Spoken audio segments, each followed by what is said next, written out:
Alrighty, guys, time for another Palantir stock update. Let's just dive into it. We'll break down the charts, my thoughts, and take a look at how the stock's doing as earnings are slowly creeping up. So if y'all find value, hit that like button, make sure to subscribe, and don't forget to follow me on X at Stocks Talk Stocks, link down below. And with that being said, guys, cheers. Let's dive right into the video. So check it out. It's currently about 2:15 p.m., a little past 2:15 p.m., so we have about an hour and a half, hour 45 minutes left of trading, and we have Palantir stock down about 1.7, almost 2% so far on the day, about 27 cents in the red, and as of now, we're on the brink of falling under $15 per share, and we just actually took out the lows from yesterday. Yesterday, we hit about, 15.05, and we literally hit, a couple of minutes ago, $15 on the dot. If I zoom in right here, you guys can see $15 on the dot, and that actually took out the low from, that down move took out the low from earlier in the day, about 11 a.m. on the East Coast. We hit 15.07 roughly,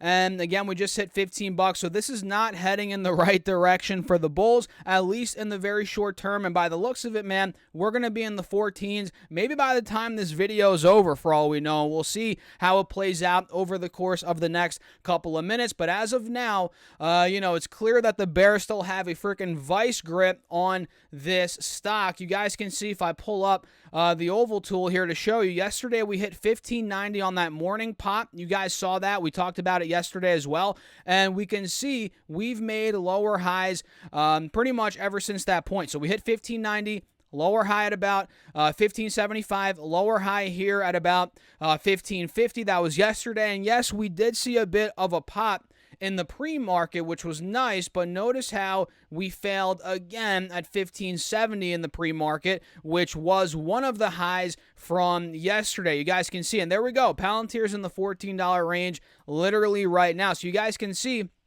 in the morning we failed at 1575. That was a high from yesterday, and we dumped like crazy once the markets ended up opening. You guys can see if I zoom in a bit, we hit, again, 1570, and by the time it was around 9:50, not even 20 minutes into the session, guys, we were down to the low 15s, 1510, so that was a drop of around 65 cents, or 65 cents, if my math's adding up here, guys, which was a drop of 4% in the first 30 minutes, not even of trading, which is pretty bad, guys. And then we coasted down even more from that point, and we got a little spike in the middle of the day today, which was very short-lived. You guys can see Palantir from 1505 to 1540 hit another lower high, and now we're starting to dump yet again, guys. So this is not looking good. It's getting worse day by day by day here for the bulls. You guys can see on the 5-day, 5-minute, clearly in a downtrend, 10-day, 30-minute, clearly in a downtrend. Let me pull that up and show you guys. This is interesting. And again, we have earnings coming up in the next couple of days. Who knows if we get that NHS contract, 480 million euros, right? Or pounds, I believe. Whatever the heck the currency is, right, guys? If that does end up coming through, this stock will probably end up ripping. Who knows? Of course, nothing's guaranteed. But, man, let me tell you, ahead of those earnings coming up, Palantir keeps on selling off. And let's see, we have 1, 2, 3 more full days of trading before earnings, which I believe are on the 2nd, right? Yes, 2nd, which is what?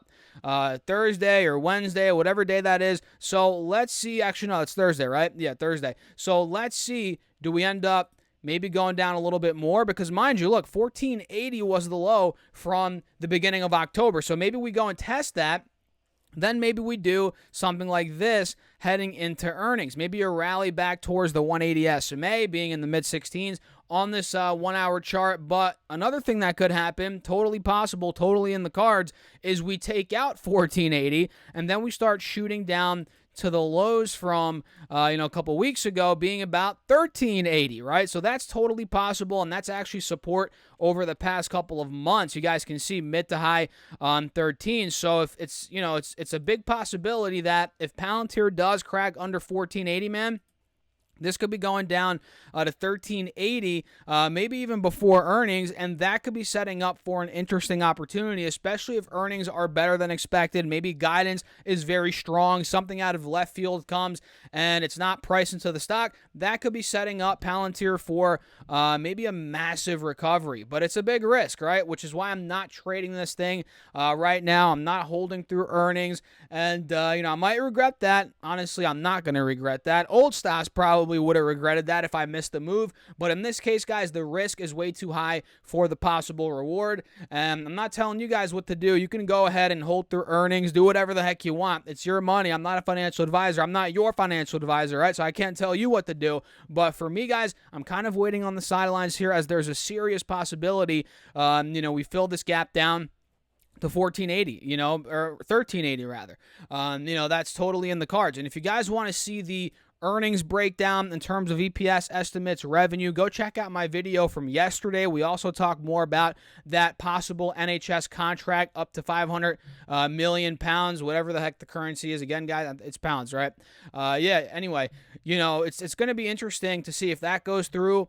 Will that have a material change on the stock price in the short term? There's a lot of what ifs here with Palantir, which makes it A, very uncertain, and B, then it makes that, the fact that it's uncertain, it makes it more volatile of a stock. So PLTR, guys, of course, we're watching it as always, and let me just show you this time frame very quickly, which we talked about yesterday, but it's worth mentioning again. We're still trading in a wedge on the 4-hour chart, right? Higher lows, lower highs being made, and again, if we fill that gap to 1380, totally possible.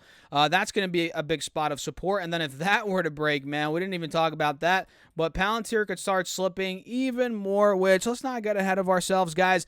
Let's say, call out that big of a move, to the downside because, again, earnings are coming up. But never say never, man. This thing could potentially go back to the $10, $11 range, which you can see 1050 was a clear resistance in the middle of February, also in the middle of May. So keep your eyes on PLTR. I'm sure you guys are watching it already. That's a quick update right now. And if you guys have not gone up to 16 stocks yet for Moomoo, the sponsor of today's video, use that link down below or just go to stocksurfest.com/Moomoo. Listen, guys, once you open up your account and fund it with your initial $100 deposit, you get 5 stocks right off the bat, each up to $2,000. And you also get a free share of SoFi stock, which is a limited time promotion or part of the promotion, guys. And if you fund your account at least $1,000 on top of those 5 stocks and your SoFi stock, you get 10 more stocks, and all of those could be valued up to $2,000 as well. So up to 16 stocks, each up to $2,000. Check out the details, link down below. And full disclosure, that is an affiliate link. I appreciate you all as always. And with that being said, cheers. Let's talk about the indexes very quickly and see where we're trading now as we're about 2 hours, actually an hour and a half away from the close today on this beautiful Friday, guys. And we can see right now all the indexes, surprise, guys, are in the red, except for the NASDAQ, which is up about 0.25% thanks to Amazon, which Amazon was up 8% earlier. Now it's up 6.5%, so that's giving back a little bit of the gains, nothing crazy, still up a lot. So the NASDAQ's holding up pretty well because of that. And triple Q, let me pull that up and show you guys, still very much in a downtrend, actually more towards the bottom of the channel right here. Let me show you guys we have lower highs being made and we have lower lows being made. So we're pretty much at the bottom of this channel here, putting triple Q at a very interesting spot. Let me see what SPY's at. Probably in a very similar technical scenario, right? Yeah, pretty much the same thing. You guys can see if I clear the drawing set, if we get the channel tool out, boom, let me draw this. You guys can see that SPY's also more towards the bottom of this channel on this 4-hour chart, which, I'm not saying for sure we're going to bounce back, but one thing for sure in the short term is we are a bit oversold, guys. We are a bit oversold. And let's see what the Russell's doing. And by the way, SPY's down 0.7% right now, and the Russell's leading the losses down 1.4%, getting completely destroyed. I mean, now the Russell's down from 2,000 points back in early August. Now it's at, 1,600? It's down 18%. Talk about obliteration there for the Russell. And the Dow Jones, guys, is down on the day about 1.1%, and the Dow overall in the past couple of months is down 9%, almost in correction territory. So what do you guys think? Geez, I need some freaking water. My throat's, killing me right now. But what do you guys think? Let me know in the comments. Hit that like button. Make sure to subscribe here on YouTube. It's free. And guys, don't forget to follow me on X at Stas Talk Stocks. Link down below. I'll follow you guys back. And with that being said, cheers. I'll see you in the next one.